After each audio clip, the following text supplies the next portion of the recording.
Cawagup DKI Jakarta Kunwardana mengungkapkan rencananya untuk menyediakan berbagai kebutuhan bagi para pengemudi ojek online atau ojol di Jakarta jika dirinya terpilih.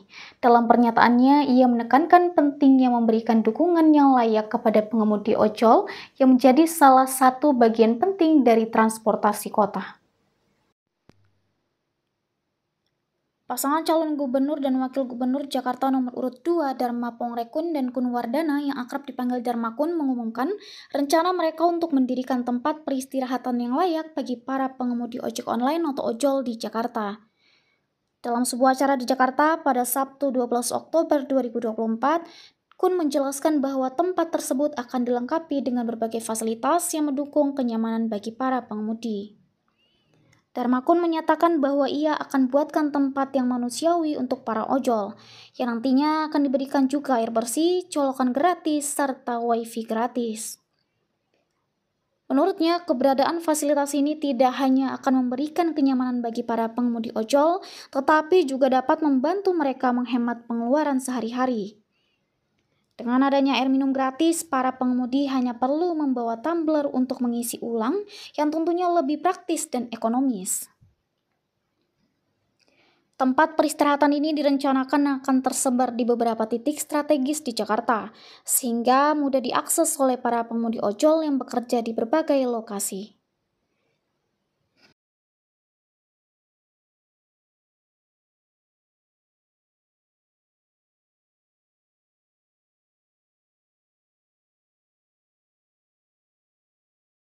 Situ. Dan ini teman-teman dia lintas angkatan ya, dari angkatan yang lama ya, angkatan tahun 70-an sampai angkatan tahun 90-an, ini semua hadir ya, tahun 2000 bahkan ya, luar biasa.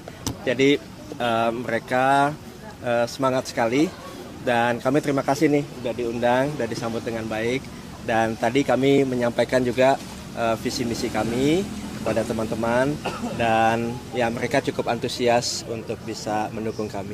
Pak, terkait visi-visi menyinggung soal lingkungan, kalau misalnya saya baca di misi Bapak soal lingkungan itu ada soal bebas polusi secara beradab, itu bagaimana soal implementasinya nanti? Ya, sebetulnya yang menjadi sumber polusi utama itu adalah oktan kita, sulfur di dalam BBM kita.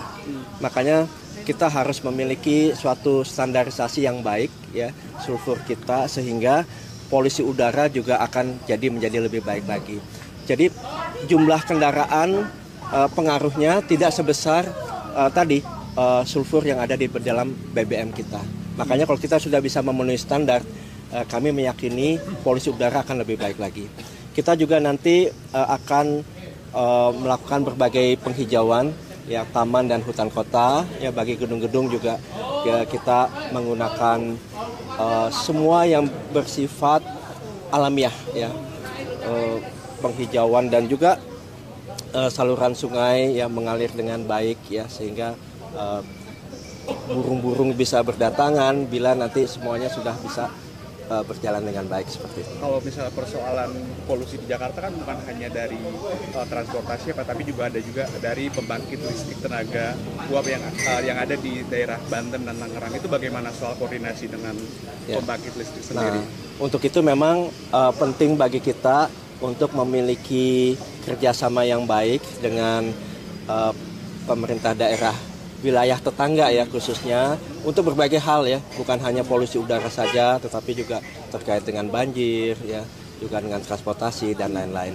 Tapi untuk polusi udara tentunya kita akan nanti berdiskusi, karena ini hal yang menjadi isu bersama ya. Untuk itu kerjasama yang baik ini juga menentukan hasilnya. Kalau untuk Jakarta Mandiri Air bagaimana implementasinya ini, Pak? Gimana?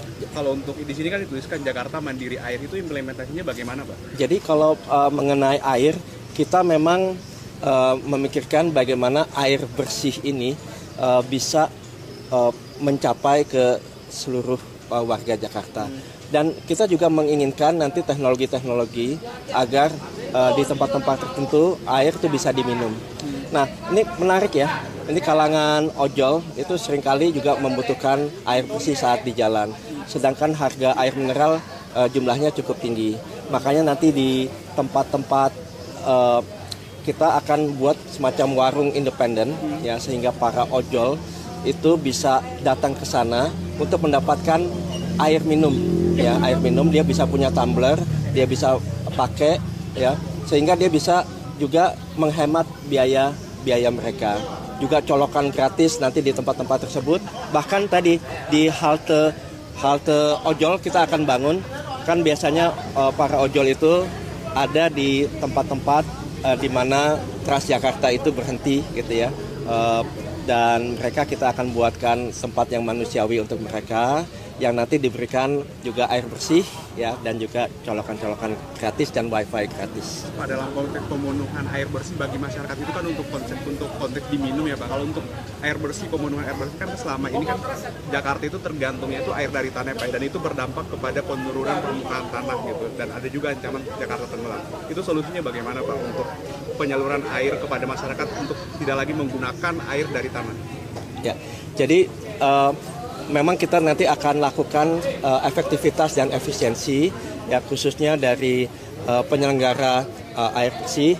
Kami juga sering mendapatkan berbagai keluhan ya, bahwa air bersih di berbagai tempat itu kecil sehingga mereka harus membeli air untuk kehidupan sehari-hari. Nah, ini kita akan perhatikan, dan kita akan memperhatikan juga manajemennya ya, sehingga semua warga itu bisa mendapatkan air bersih yang layak bagi mereka.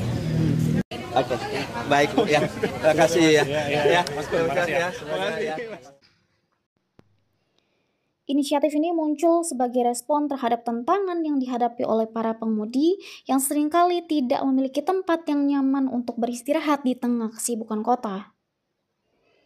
Darmakun adalah salah satu pasangan calon gubernur dan wakil gubernur yang maju dari jalur perseorangan atau independen.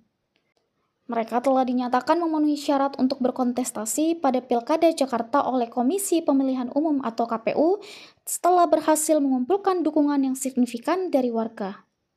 Berdasarkan pengumuman KPU, Darmakun memperoleh nomor urut 2, sementara pasangan lain seperti Ridwan Kamil Suswono dan Pramono Anung Rano Karno mendapatkan nomor urut 1 dan 3.